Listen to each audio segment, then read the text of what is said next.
Oh boy, another one I haven't heard in a long time. It's a jam too, man. This guy was an original. I miss some of the originality that was in some of the earlier rap songs. You don't hear much of it today, which is unfortunate in 2017. But of course, rap was still relatively young back in the early 90s. And we got Lucas with Wau Wau Wau at number 30. I think I peaked it at number 30. Lucas, man, Lucas, his first hit record, Lucas with the Lid Off, back in 1994. That was an awesome rap record. It was one continuous loop, no editing, no digital enhancements, nothing. It was just, it had that old timey music flowing right through, like it was a combination of hip hop and something like Al Jolson or 1920s jazz music.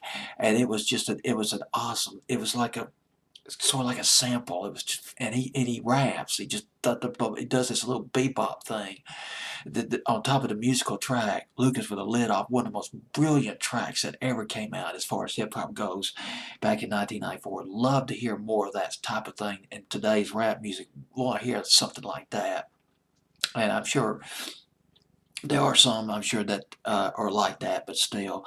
Let's get back to 1995. Fancy playlist of October 1st, 1995. Lucas, his name, Lucas Secon, Secon, from Denmark. Hip hop and rap, American born. It's all over the world. And rappers from different countries are putting their own style, their own personality, their own musical DNA imprint on rap. It's no longer an American phenomenon. Any more than rock and roll is no longer an American phenomenon anymore. Wasn't when the British invasion hit 1964. Then it became worldwide. All right, Lucas with Wah Wah Wah.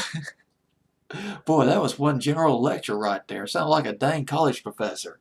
Anyway, Lucas Secon from Denmark, his dad was a songwriter. His dad's songs were recorded by some of the pre-rock and roll artists like the Ink Spots.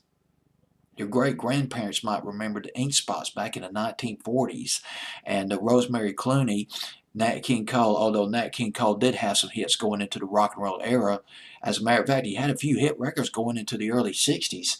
Nat King Cole and, of course, the Mills Brothers. His dad, a songwriter.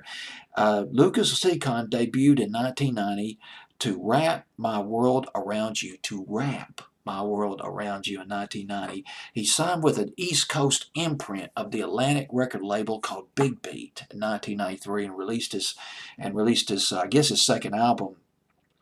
Luca Centric. Indeed, I love eccentricity. Sometimes you just got to rise above the generic and get to the next level or the next level up. And boy, he does it on Lucas with the Lid Off. And to some extent on this Wah Wah Wah. That's a pretty cool record. Also off of Lucas Centric. Later on, though, Lucas Secon, he's moved into production big time. He's worked with the Pussycat Dolls. Some of the albums that he produced were really big in England, including Connor Maynard, Contrast by Connor Maynard. He was one of the producers of that album. Of course, lots of producers chip in on these albums now, but the Contrast album yielded Vegas Girl, which was a big hit in England back in 2012. Got that one on my fantasy playlist back in 2012.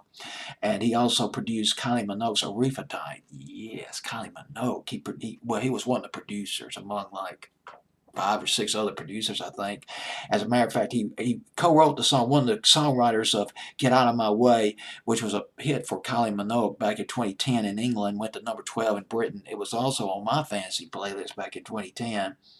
And Right Place, Right Time by Ollie Murs, one of the producers of that album, which yielded Troublemaker. Well, that is it. Wah, wah, wah. This is Lucas at number 30 on my fantasy playlist, October 1st, 1995.